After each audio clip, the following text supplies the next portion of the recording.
Cubic 851, turn right heading 180.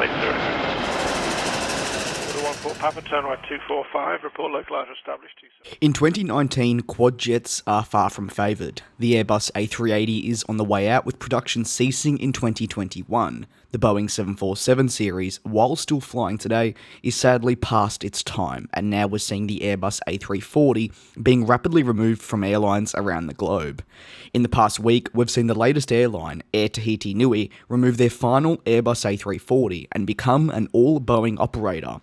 The airline previously flew the A340 to the likes of Los Angeles, where I was lucky enough to see it. However, that has now moved to the Boeing 787s. The airline once saw the A340-300 as its flagship.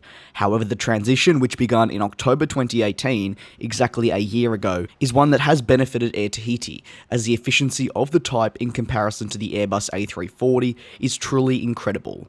However, with the removal of the A340, it does actually mean that Airbus has lost another carrier. While the airline hasn't exactly ordered 50 787s, it's still a customer that's left the European aircraft manufacturer. The A340-300, registered as F-OESA, was actually delivered to the airline all the way back in 2001, which was some 18 years ago, making me feel rather old now. Ultimately, this airline only operated a total of 6 A340s at the one time. However, considering their overall airline size, this was more than adequate for them in the long run. The Airbus A340, as mentioned at the start of the video, is indeed heading on the way out.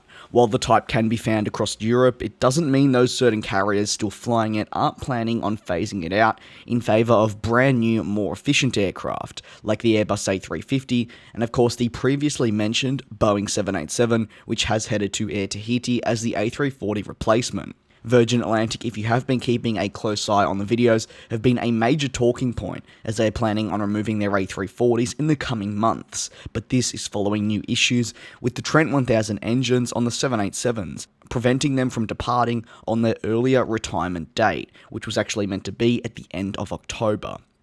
However, while it is always sad to say goodbye to certain aircraft, for passengers, the Boeing 787 actually offers more, like more luxury and added benefits that are not found on the older Airbus A340. Take Wi-Fi connectivity, a huge bonus when flying long distances, which is what the 787 specialises in. Hey, even Qantas doesn't have Wi-Fi on their own international services with their 787, and they actually fly 17-hour flights from Perth to London, so obviously it's a huge bonus for customers flying on this airline. That's the video today. Thank you very much for tuning into it. Let me know your thoughts on the transition between the A340 to the 787 and/or A350. It really is a changing of the guard, if you will. We're seeing 747s depart rapidly, with many going next year, like all of Qantas's ones, and of course other airlines like British Airways and Virgin Atlantic to closely follow. I do look forward to you all joining me in the next one.